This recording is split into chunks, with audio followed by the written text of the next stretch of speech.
So friends, आपका स्वागत है मेरे चैनल पर, जिसमें आज हम लोग एक बुक रिव्यू करेंगे। और वो बुक रिव्यू मुंशी प्रेमचंद की एक उपन्यास है जिसका नाम है गोदान, जो कि किसी परिचय का मोहताज नहीं है।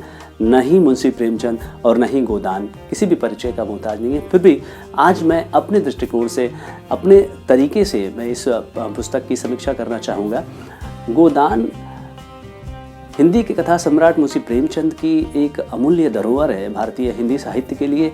गोदान मुंशी प्रेमचंद ने हमें एक अमूल्य धरोहर के रूप में दी, जिसे संजोकर हमने आज तक रखा हुआ है। और आज भी जब हम इसे पढ़ते हैं तो ये उस समय के समाज के साथ साथ आज के समाज में भी सटीक बैठती है।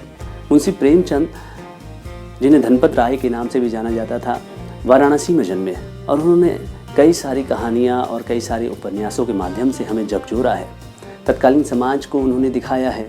उस समय की साहूकारी प्रथा और जमींदारी प्रथा इत्यादि पर कुठाराघात किया है। गरीबों की स्थिति, किसानों की स्थिति को उन्होंने बहुत अच्छे से दिखाया हुआ है।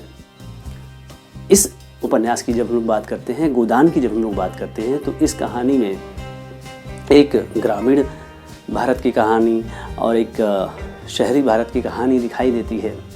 होरी और धनिया इस कहानी के ग्रामीण पात्र हैं। होरी और धनिया कुल मिलाकर के जो गाय पाने के लिए, गाय एक हो जाए, एक शौक है, एक ग्रामीण भारत के परिवारों का एक संबल है कि कम से कम एक गाय उन्हें उनके घर में बंधी हो, जिससे कि वो भी बाकियों की तरह रह सकें।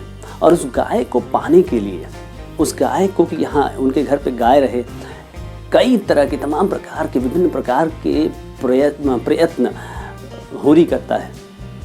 और उसमें वो गांव के जमींदार, गांव के साहूकार से तमाम युद्ध लड़ता है। यहाँ तक कि कई रूढ़िवादिता भी आती है उसके सामने। अंत में उसे कुछ प्राप्त नहीं होता। इसी कहानी के साथ साथ एक शहरी कहानी भी चलती है। उस शहरी कहानी में कहानी के नायक और नायिका एक दूसरे को पसंद करते हैं, लेकिन उनके मनोभाव को समझने की जो कोशिश मुंशी प्रेमचंद ने की है, वो शायद किसी और साहित्य में हमें न मिले। अंत काफ़ी दुखदाई होता है। और यह अंत बताकर मुंशी प्रेमचंद जी ने हमें दिखाया है कि तत्कालीन समाज कैसा था। वो सोचने पर मजबूर कर देते हैं पाठकों को।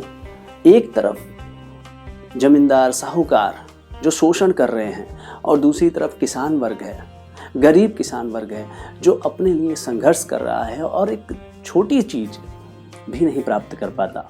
लोग उसे तरह तरह की चीज़ों में फंसाते हैं और बेचारा निरीह प्राणी सा उन सब चीज़ों को झेलता है। तो इस प्रकार गोदान की समाप्ति होती है।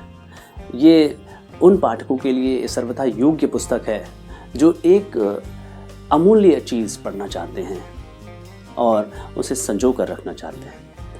आशा करता हूँ कि मेरे द्वारा ये जो बुक रिव्यू किया गया है, ये आपको पसंद आया होगा। अगर आपको ये वीडियो पसंद आया तो इसको लाइक, शेयर, कमेंट और साथ ही साथ सब्सक्राइब करना ना भूलिए। धन्यवाद।